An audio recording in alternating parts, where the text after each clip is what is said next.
Selamat datang di Rantai Kotak, sebuah channel yang akan membahas tentang blockchain dan hal-hal yang ada di sekitarnya. Dan yang terpenting, semua ini akan kita bahas sambil santai. Assalamualaikum warahmatullahi wabarakatuh. Kok lu diem aja? Kan lu yang buka. Oh ya. Jadi balik lagi ya bareng kita di sini Rantai Kotak para pencari cuan. Kita udah sepakat untuk manggil pendengar kita semua ini para pencari cuan karena gue yakin kalian semua yang ngedengerin ini juga pasti para pencari cuan sama seperti kita-kita yang ada di sini dah. Karena itu kebutuhan sih. Iya, betul. Cuan itu adalah kebutuhan. Hari ini kita bakal ngapain nih, Bang Hadi?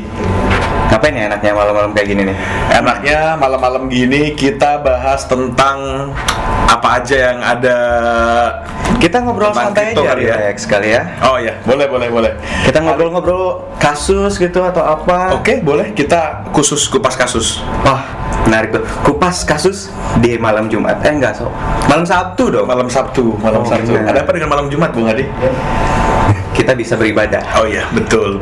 Emang waktunya kita ya. Oke, kalau gitu sebelum melebar kemana-mana, hari ini kita sepakatin kita akan khusus kupas kasus. Kita kupas kasus bareng siapa nih, Bung Hadi nih? Enaknya bareng siapa nih kita nih? Sama suhu kita, siapa lagi dong? Wah, siapa lagi ya? Kemarin kita udah panggilin Daeng Ali Akbar nih dari kemarin nih. Gimana kalau untuk sekarang kita panggilin Daeng Ali Akbar lagi? Assalamualaikum warahmatullahi wabarakatuh. Waalaikumsalam warahmatullahi wabarakatuh. Daeng, sebelum kita bahas-bahas kasus nih, gimana kabar, sehat Daeng? Alhamdulillah, selalu Alhamdulillah. sehat, hebat, semangat jadi penebar manfaat. Amin. Bismillah. Mudah-mudahan sesuai dengan tujuannya Rantai Kotak ya tadi ya, kita menebar manfaat.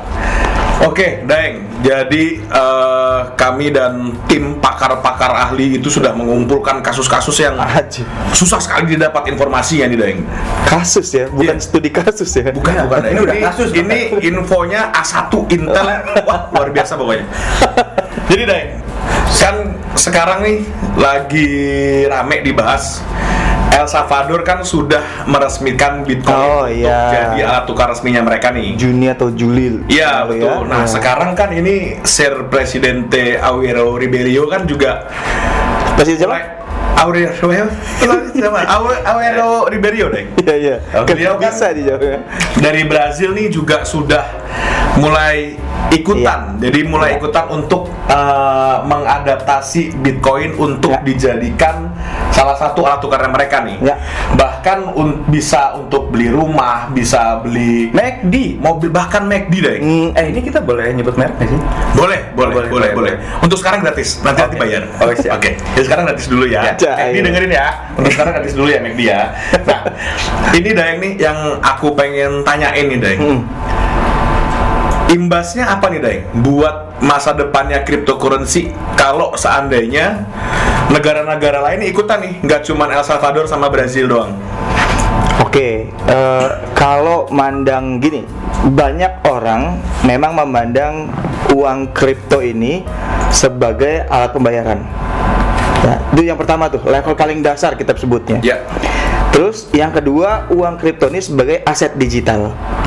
Ya, jadi tangga pertama alat pembayaran, tangga keduanya aset digital, tangga ketiganya ini sebenarnya sebuah gerakan.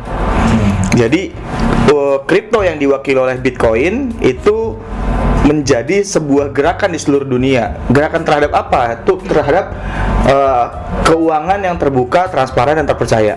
Nah, ini yang bikin dua negara tadi sudah mulai percaya bahwa uang kripto khususnya Bitcoin menjadi alat pembayaran yang lebih terbuka, lebih transparan, lebih terpercaya. Itu yang tidak ada di uang lama. Kita sebutnya uang lama, uang baru ya. Uang lama artinya grupnya e-money, grupnya fiat gitu, dan uang baru nih digital kripto. Gitu. Bahkan berarti sulit untuk diintervensi sehingga inflasi di negara Iya. tertentu itu bisa diminimalisir ya. Betul. Saya dulu waktu pertama kali kenal Bitcoin diajakin teman-teman gitu ya, dia bilang ini mata uang yang nggak ada inflasinya. Masa sih gitu? Masa iya nggak ada untuk nilai yang turun atau apa? Dan emang benar kan, selama 10 tahun ini sejak Bitcoin lahir, baru Bitcoin lah aset yang naiknya 9 juta %. 9 juta %, Deng. Nggak ada aset lain yang kayak gini. Nah, waktu dua negara ini membuat Bitcoin menjadi negara yang ramah dengan Bitcoin, itu pastinya seluruh negara pengen ikutan.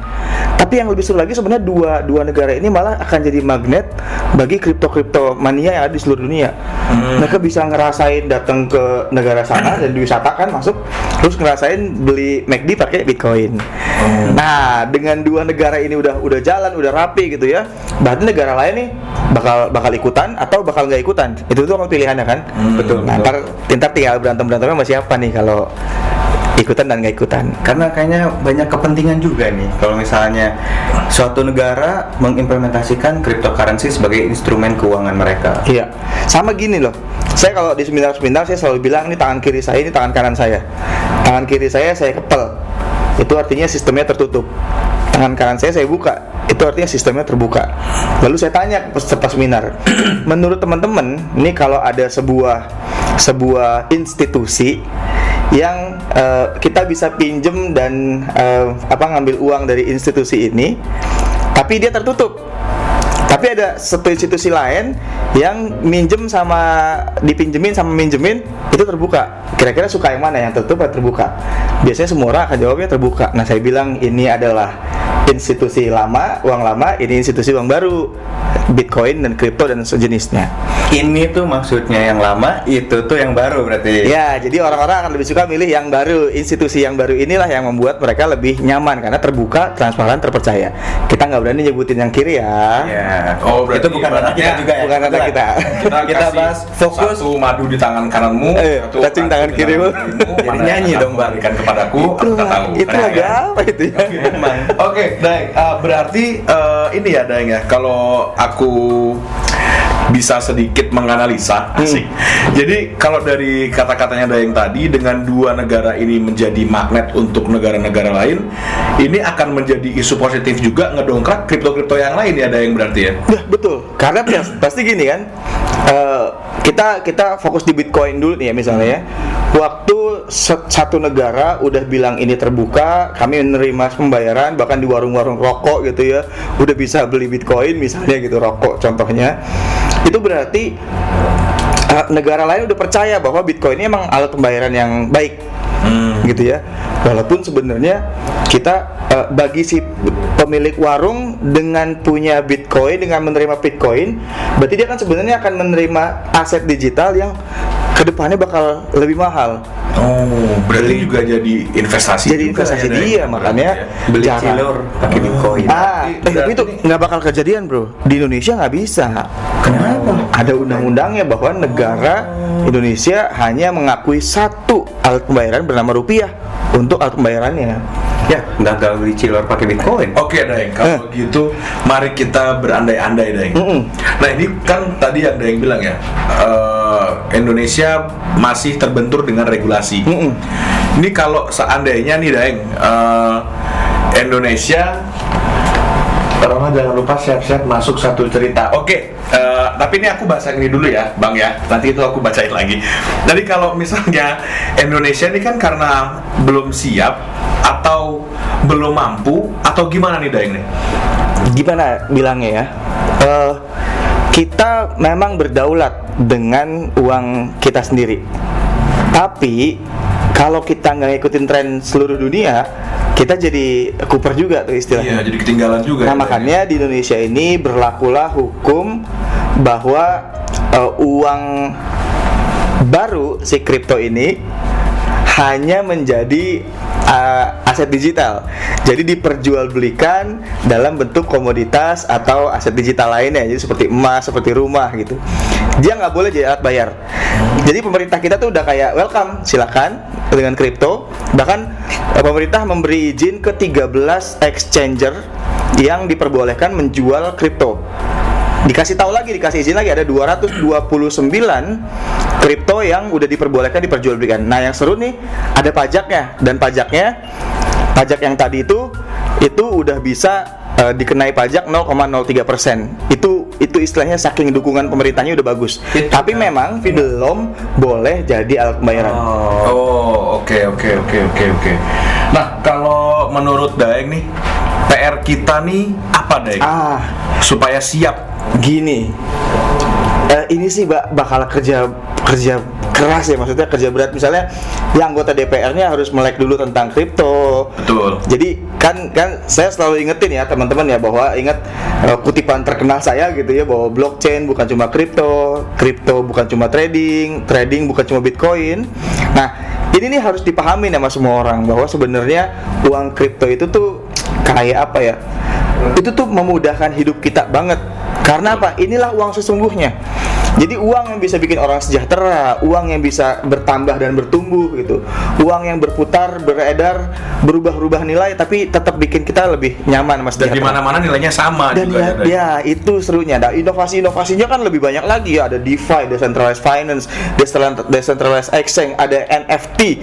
Ini semua bikin uang yang baru tadi bertumbuh luar biasa. Jadi kalau orang-orang DPR, pemerintahnya mulai sadar, lebih dalam, duduk lebih asik gitu ya, dia bisa jadi ada bukan mengubah undang-undang ya, akhirnya mendampingi undang-undang untuk memperbolehkan kripto menjadi alat pembayaran. Walaupun kita tetap punya rupiah, makanya nanti ada inisiasi namanya rupiah digital. El Patron, Gimana? saya mau bertanya El Patron. Gimana El Hadi? Kelebihannya tuh apa ketika sebuah negara menggunakan instrumen pembelian atau tukar belinya itu menggunakan cryptocurrency? Pembayaran ya? Gini, dari sudut pandang wisata, semua orang tuh jadi pengen masuk ke negara yang Bitcoin friendly atau crypto friendly. Kenapa? Karena misalnya kita punya satu kripto deh. Ini ada satu kripto yang seru lagi happening sekarang nih, yang Shiba Inu ya. Ya, Shiba Inu nih yang saya dengar sampai 700% kenaikannya luar biasa. Satu minggu ini luar biasa. Dalam satu minggu ini. Nah, itu kayak yang punya Shiba ini, kalau di Indonesia misalnya gitu ya, alih-alih kita bilang datang ke Indonesia aja yuk, bisa menginap membayar dengan Shiba Inu. Wah, itu pasti orang-orang komunitas Shiba Inu pengen banget ngerasain Indonesia. Jadi wisatawan terbuka. Sentimen positif ya. Ya. Nah, ini berarti kita sesuai tadi ya, karena PR-nya banyak, besar, terus kita harus rajin dalam tanda kutip mengedukasi. Anggota DPR disarankan untuk dengarkan podcastnya Rantai Kotak ya, Daeng. Makanya alasan kita muncul juga karena betul, mengedukasi masyarakat. Ya, Karena- dari hal-hal sederhana ya. Karena kita cinta banget sama anggota DPR kita kan, Iya. karena kan mereka adalah orang-orang yang nggak tidur mikirin kita. Betul. Bener, jadi memang ya bener-bener luar biasa lah anggota DPR Wakil rakyat ini. kita Iya, harus menghargai mereka. luar biasa. I love DPR. Ya. I love DPR. Tapi ada hal seru loh, gara-gara kemarin DPR terkuak gajinya ya, yang ya ada seorang artis cerita gaji DPR, itu nanti ada kemungkinan jumlah anggota DPR ditambah. Wah, Supaya lebih banyak orang Saking menikmati banyaknya. gaji gede itu. Wah, udah saking banyaknya tugas negara, itu tandanya. betul nggak habis Iya. tugas kita nih. Nah, Karena Rantai kan kalau Kotak misalnya penghasilan, kita bisa pendengar juga makin banyak berarti ya nanti ya, kalau anggota DPR makin banyak ya. Kalau ngomong penghasilan, jangan kenceng-kenceng. Anak-anak kripto tuh penghasilan luar biasa, Nah, itu lebih dari anggota maksudnya. DPR. Betul, Deng. Kalau penghasilan mah di cryptocurrency juga bisa. Iya. Pelajari lewat Rantai Kotak. Betul, Cakep. betul. Jadi ini para pencari cuan memang nggak ada lagi lah platform selain kita yang lebih ajib. Jadi memang harus Rantai Kotak banget. Kalau ngomongin nih masalah waktu ya, kita kan siap tidak siap itu relatifnya berdasarkan waktu. Kira-kira nih sebuah negara tuh siap menggunakan kripto sebagai currency-nya berapa lama, Deng? Nah, ini serem nih, jawabannya serem bener. Saya pernah menulis satu tulisan di platform penulis gitu ya. Saya bilang kenali uang lama untuk sayangi uang baru gitu. Nanti tadi ya uang lama adalah e-money dan elektronik uang-uang fiat lainnya, uang kripto adalah uang baru. Itu gara-gara saya posting, ada sekitar 620-an malam itu orang pada add akun saya. Dan yang lebih mengerikan adalah yang add ini banyak kan orang-orang dari institusi yang tadi kita ceritain.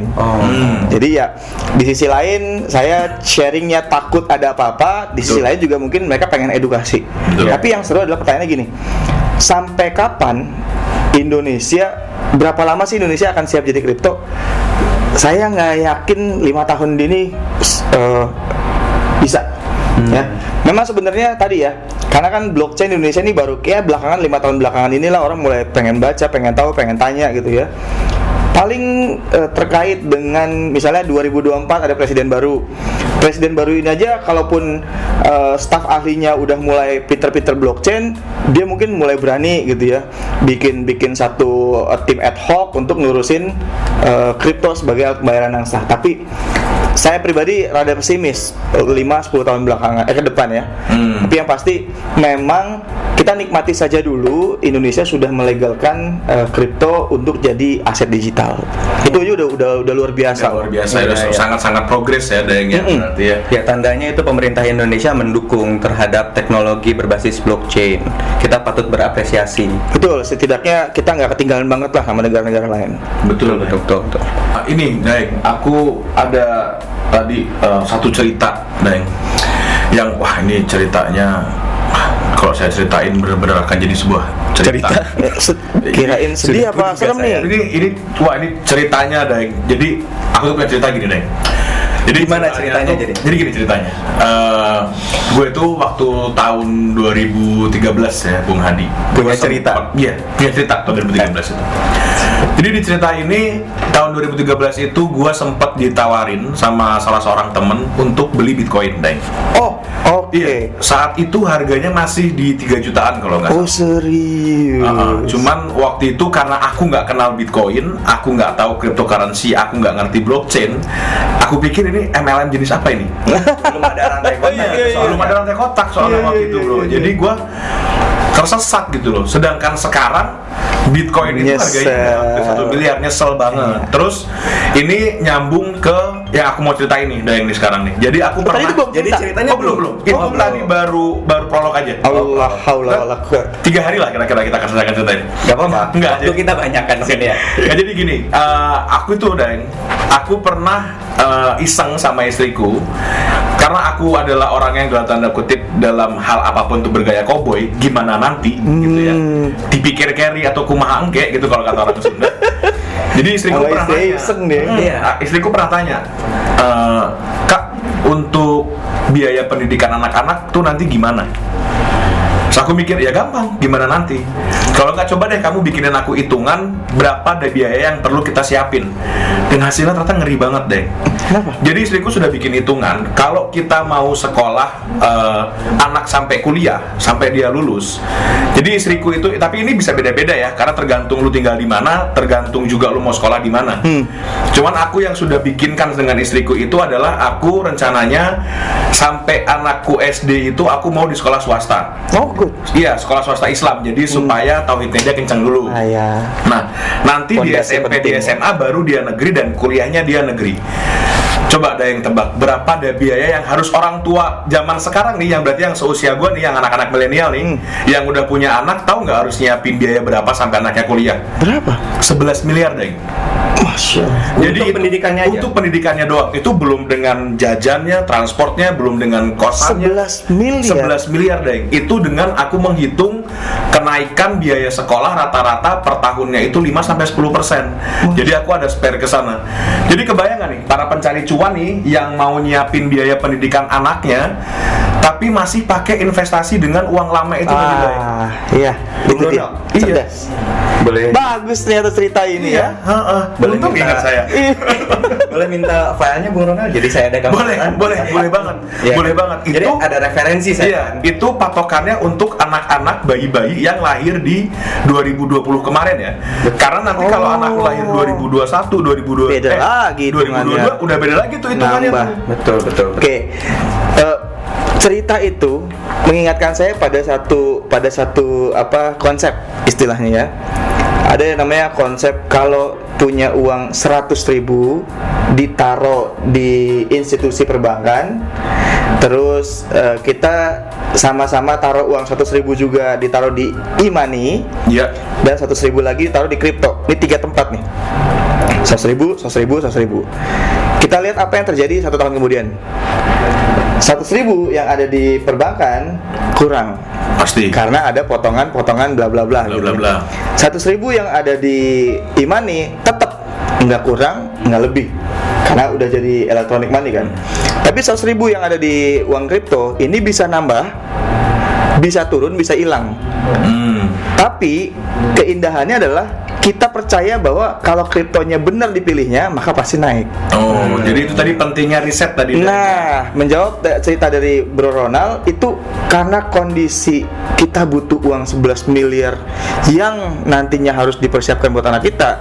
Rasanya sayang banget kalau nggak ke uang lama. Kalau ke uang lama sayang, harus mulai pakai uang baru. Iya, Deng, karena hasil hitungan itu yang bikin aku jadi nyari-nyari tahu tentang cryptocurrency itu. Good. Soalnya kan kita kalau kebayang ya, kita harus kerja kayak apa, coba lu banting tulangnya buat dapetin uang 11 miliar. Kita mau investasi saham, ya rate-nya segitu-gitu aja. Mau deposito harus punya uang gede biar dapat bunga gede. Iya, saham maksimal satu hari 26,7% kenaikannya. Satu hari ya? Satu hari. Itu juga selling waktunya kan terbatas. Tadi kripto yang 700% satu hari. Iya, tuh kan beda banget. Jadi ini memang cocok banget nih buat para pencari cuan yang pengen investasi jangka panjang buat anaknya, buat kesehatannya dia mungkin. Jadi uang yang sama yang lu diemin di platform yang berbeda, sama-sama nunggu. Iya. Mendingan ke cryptocurrency karena memang ini udah ibaratnya pasti bertumbuh, berkembang ya, Dayang ya. Maka tadi ya, ingat tadi itu ada tiga metode kan. Metode yang kiri pasti kurang karena ada biaya bulanan. Metode yang ke tengah uangnya nggak nambah gitu ya. Metode yang ketiga itu bisa nambah bisa kurang, tapi kalau nambah juga kan luar biasa. Jadi daripada dua metode ini kita udah pasti naik, udah pasti kurang, udah pasti tetap uangnya, mendingan ya kita coba aja, siapa tahu naik gitu. Betul. Dan biasanya sih naik. Tapi ya tadi ya balik lagi, yang paling penting adalah kita riset dulu. Ya. Kita mau beli kripto apa, programnya dia apa, gitu-gitu ya, Dayang. Di kita namanya Dior and Duor. Do your own research and do with your own risk. Oh. Kirain merek tadi Dior. Oh itu. Nanti bayar ya, Yor. Herme.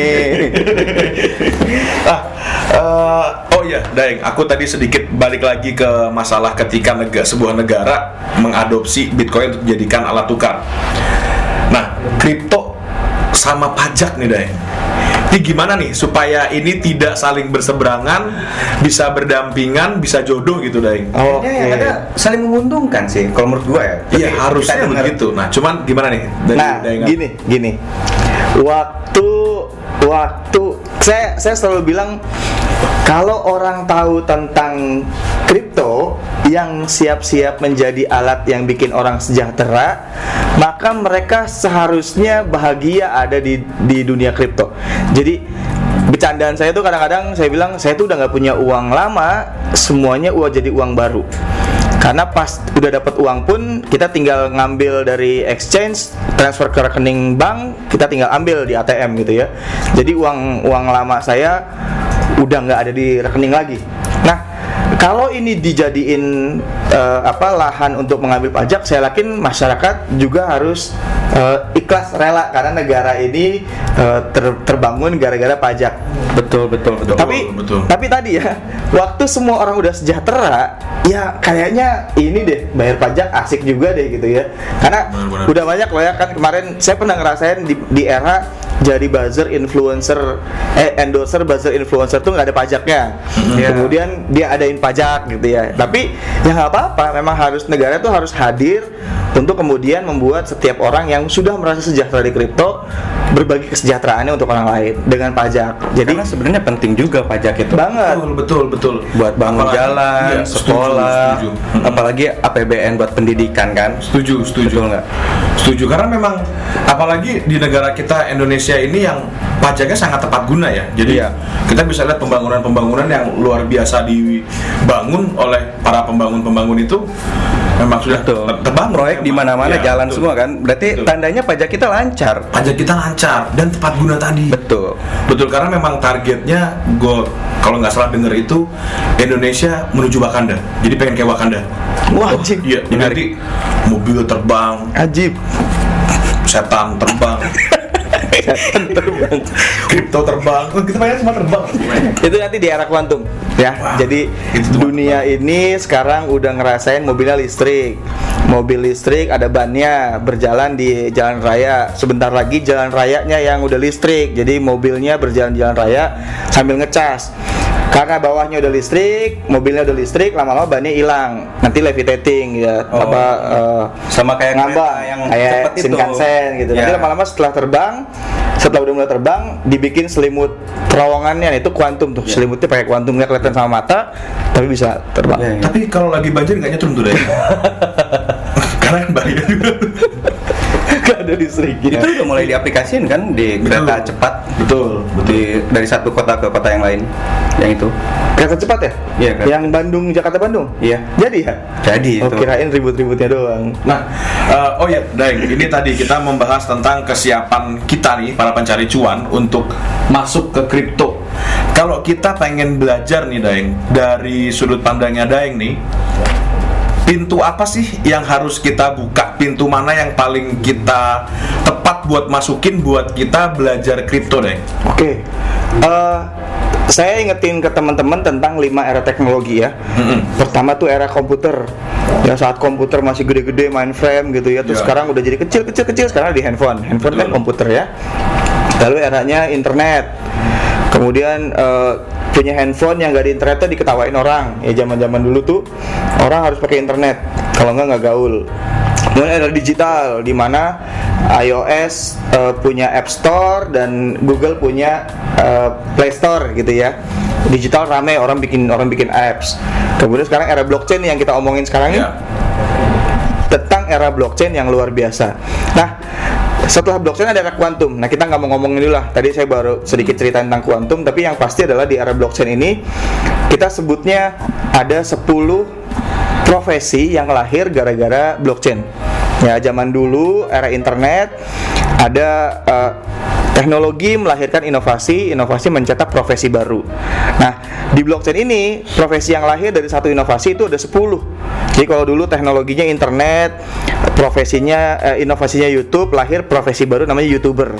Satu inovasi, satu profesi lahir dari satu inovasi dan satu teknologi. Tapi di era blockchain itu 10 polanya. Satu teknologi blockchain melahirkan satu inovasi Bitcoin, dan dari Bitcoin ini lahir 10 profesi baru. 10 profesi Dan ingat ya, Bitcoin ini baru satu inovasi. Jadi sekarang 20 ribuan kripto. Jadi Bitcoin aja melahirkan 10 profesi baru. Berarti kalau Bitcoin sejenisnya ada 20 ribu, berarti melahirkan dikali 10 lagi. Makanya blockchain dikenal 10 kali lipat lebih hebat daripada internet. Itu dulu. Nah, tentang apa aja 10 penghasilan di sumber blockchain ini, kita bilang ada 10 profesinya. Ya. 10 skill tadi. 10 profesi. Oh, 10 profesi ya. Kalau yang 10 skill itu yang mining, trading, staking itu skillnya. oke. Tapi kalau ini profesinya, ada profesi yang namanya miner, penambang. Oke. Kerjanya dia tapi cuma nambang aja, nggak usah mikir yang lain. Yang kedua ada nama trader. Tadi tuh, trading bukan segalanya. Ternyata trading itu bukan cuma tentang orang-orang yang jual beli aja. Ada banyak lagi. Ada miner, trader, ada exchanger, ada hunter nih, orang-orang yang nyari-nyari cuan nih, di hunter nih. Ada project blockchain yang baru lahir, dia nyari-nyari airdropan gitu, istilahnya namanya hunter. Ada yang namanya edukator, ada yang namanya promotor, ada juga konsultan, kemudian ada media. Nah, media ini juga nih bakal heboh nih. Jadi kita bisa punya profesi sebagai media yang tadinya tuh cuma hanya ngomongin Bitcoin aja bisa, atau hanya ngomongin Chainlink aja bisa, cuma ngomongin Ethereum doang bisa. Jadi bisa fokus ke media-media itu. Nah, 10 profesi inilah yang harus teman-teman hafal dan pilih salah satu. Kadang-kadang nggak cuma satu, bisa jadi 2, bisa jadi 3 gitu. Profesi-profesi yang lahir gara-gara blockchain. Dan ini semua bisa sambil rebahan, Deng. Sambil rebahan, Tuh. cuan kaum rebahan. Nih, para pencari Deng, cuan saya ya, mau enak banget. recall sedikit. Berarti teknologinya itu blockchain, Teknologinya inovasinya blockchain, cryptocurrency berarti ya? inovasinya ya kita anggap Bitcoinnya lah. Oh, Oke. Bitcoin, oke. Tapi secara general cryptocurrency, baru ada 10 profesi itu. Dari cryptocurrency tadi. Oke. Karena orang-orang lebih familiar sama Bitcoin ya, makanya kita sebut Bitcoin Iya, daripada jadi cryptocurrency. daripada kriptonya gitu. Oke. Ini tuh kemarin kayak ada berita gitu dari Bank Indonesia mengenai rupiah digital. Itu denger juga nggak? Dengar udah lama ini, dari 2018 kayaknya inisiasinya. Rupiah digital, gue baru denger nih. Saya nggak denger sih. Sejujurnya CDBC gue namanya. Sejujurnya gue nggak denger, gue baca. Central CD, Central Digital Bank Currency, CDBC. Ya. Central Digital Bank Currency. Oke. Jadi ini udah lama inisiasinya. Bank Indonesia juga sebagai bank yang centralized gitu ya, sementara blockchain itu decentralized. Kemudian harus memandang bahwa dunia ini berubah, maka porsi-porsi keuangan juga harus menyesuaikan. Nah, rupiah digital ini akan menjadi solusi jembatan antara uang lama dengan uang baru. Jadi si uang lama yang masih sentralisasi kemudian akan berubah menjadi uang baru yang desentralisasi, dan jembatan ini rupiah digital. Kira-kira segampang itu ya, maksudnya sederhana itu berpikirnya. Walaupun secara teknologi itu padat diskusinya. Itu panjang tuh ya. Panjang. Jadi mau chain yang mana, terus konsensusnya kayak apa gitu, terus banyak sekali. Tapi ini inline, berarti emang Indonesia juga mengarah ke sana. Iya. Dan ini beberapa negara udah ada yang tes gitu ya. Betul. Nah, makanya saya sebagai warga negara yang baik itu berpikir, kapan sih waktu yang baik untuk memulai belajar semua ini? Segera ya? Sekarang. Iya. Makanya kita hadir itu untuk jadi tempat para pencari cuan. Kita tuh mengedukasi. Iya, betul. Orang-orang yang seperti gua ini, makanya kan banyak nanya polos gini kan. Iya. Emang orangnya polos ya, alhamdulillah. Betul. Saya mau sedikit tambahin, sebenarnya bukan cuma edukasi, Bro Hadi. Jadi ada namanya advokasi, literasi, dan inklusi. Wah, apa tuh Daeng tuh? Tolong jabarkan Daeng. ALI. Oh, bener sih. Ali. Jadi edukasi itu sebagian kecil dari advokasi. Jadi gini, misalnya gini, kita kasih tahu, lu mau jadi miner nggak? Mau? Lu nambang pakai aplikasi A gitu. Itu namanya edukasi. Tapi kalau kita tawarin lagi, sini gua lihat aplikasi udah sampai mana. Lalu sebenarnya bisa ini, itu advokasi. Jadi mendampingi. Oh. Jadi jangan cuma edukasi cuma ngasih tau doang kan istilahnya. Iya. Dan itu untuk lebih lanjutnya nih buat para pencari tuan, itu bisa tuh pencari tuan. Tadi tuan, Pak. Aduh. Kita dengarnya tuan loh, Pak. Iya. Ampun. Oke. Bungkus. Nah, ini buat para pencari cuan nih yang pengen tahu lebih lanjut tadi kayak advokasi dan lain-lain. Apa nih? Operator kenapa ini? 30 menit. 30 menit. 3 menit lagi. Kan kita 3 hari tadi. Lanjut lagi nggak? 3 hari. Masih pulang nih. Bukannya 60 menit hari ini. Lanjut lagi ya. Nanti dibikin 2 part aja nggak apa-apa. Dibikin 2 part nggak apa-apa. Oke, lanjut. Jadi untuk para pencari cuan nih yang pengen tahu lebih lanjut tadi tentang apa sih advokasi, terus literasi dan inklusi. Dan inklusi tadi bisa tuh akses ke sosial media kita, ada di IG Rantai Kotak, Twitter juga @rantai kotak, podcast kita juga Rantai Kotak yang tayang tiap hari Rabu sama hari Jumat.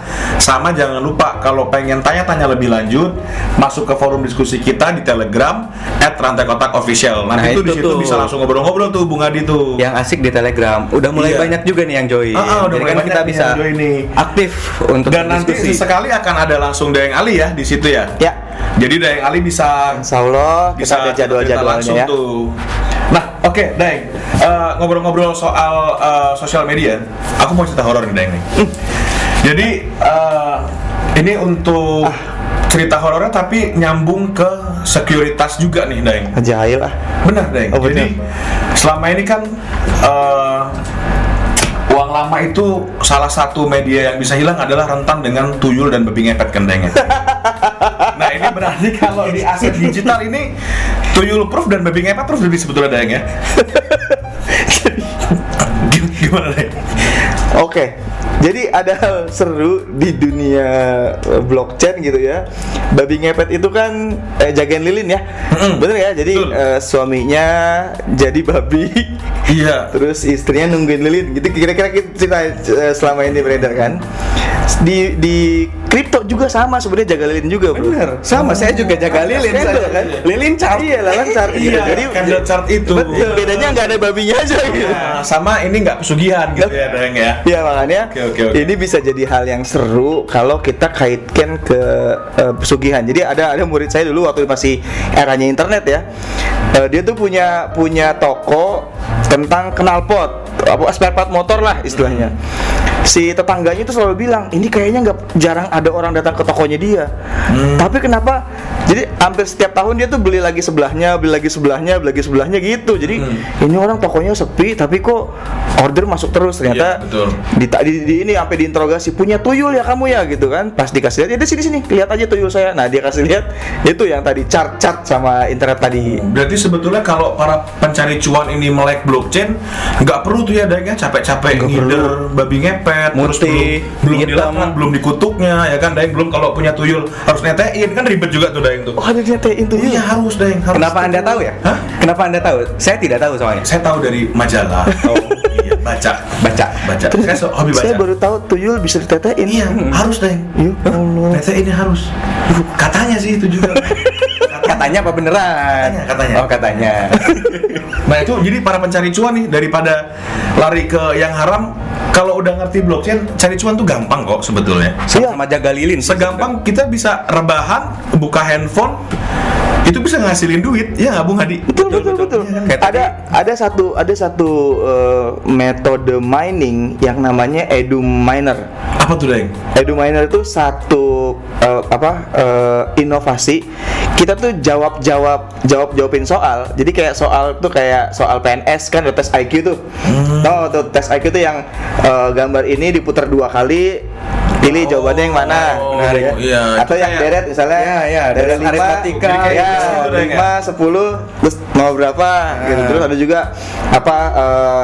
TTS gitu, kanan bawah, kiri menurun apa itu kalau sering kita jawab itu dan benar jawabannya itu dapat kripto. Oh, Jadi kasih tahu linknya. Ya, nanti di iya, rantai iya. kontak kita bahas sesi itu. Saya pengen Jadi yang ikutan dipakai yang dipakai tuh miningnya tuh otaknya, akalnya. Kalau ada juga yang tadi sering jalan-jalan, suka motoran jauh-jauh gitu ya. Kalau lagi bokek malah jalan-jalan. Kenapa? Ada aplikasi yang geominer namanya. Jadi makin jauh jarak kita berjalan-jalan, makin gede juga. makin gede dapat kriptonya.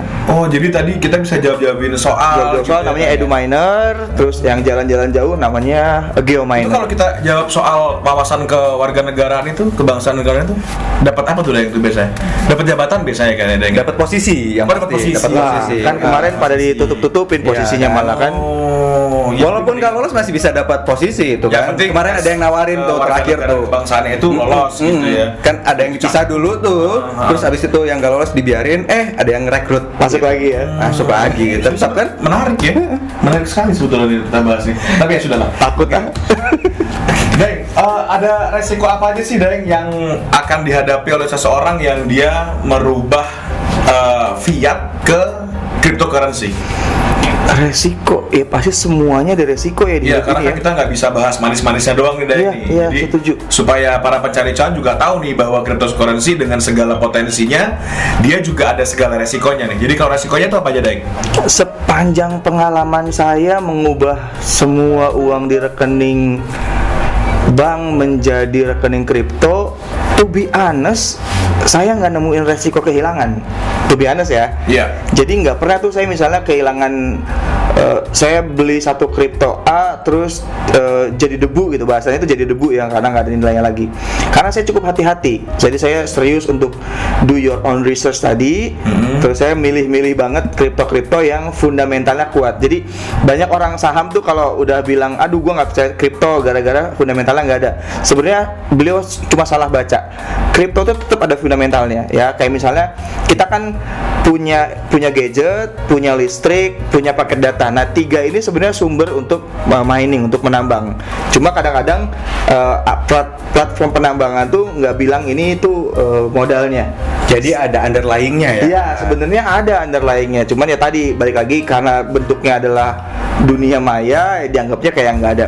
Padahal kalau teman-teman trader saham, setelah ada murid saya soalnya dia cerita, Pak, saya ngenalin teman saya trader kripto, dari trader saham dia ke kripto, dan akhirnya dia bilang, wah ternyata trading di kripto tuh surga banget gitu. Karena apa? 24 jam. Betul. Terus kan nggak kayak saham yang ada terbatas, jam tutupnya. ya. Terus swapnya tuh banyak pilihannya untuk swap, dari kalau dolar ke rupiah itu dia tuh Ethereum ke blockchain, ke Bitcoin ke macam-macam banyak. Nah, makanya saya tuh sejujurnya saya bilang saya belum nemuin resiko kehilangan terhadap satu kripto, karena saya tahu tadi ada banyak sekali jalan selain trading.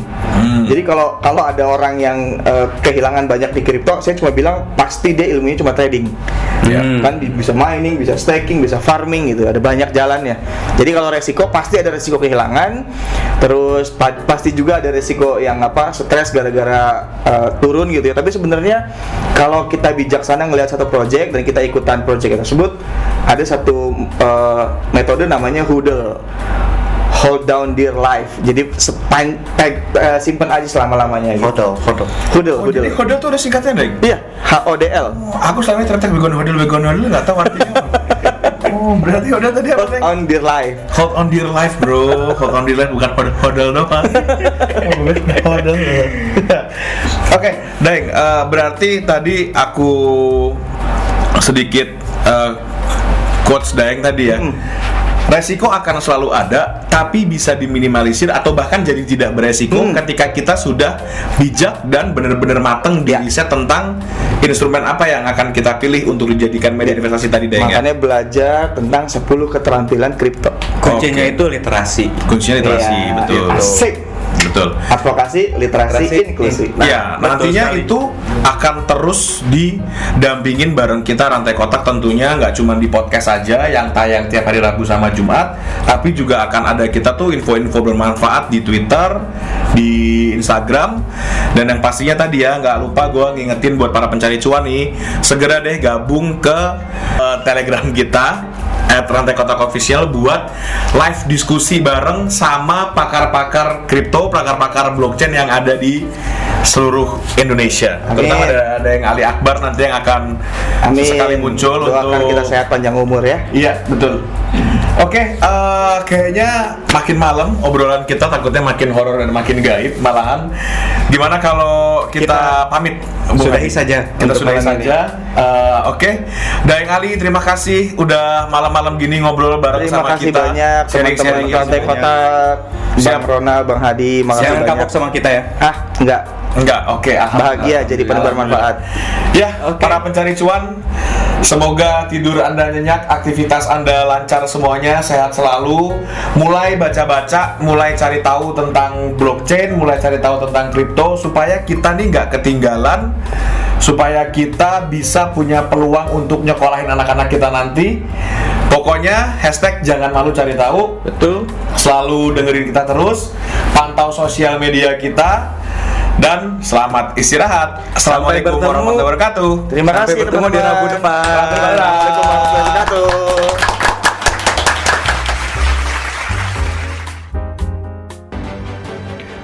Selamat datang di Rantai Kotak, sebuah channel yang akan membahas tentang blockchain dan hal-hal yang ada di sekitarnya. Dan yang terpenting, semua ini akan kita bahas sambil santai.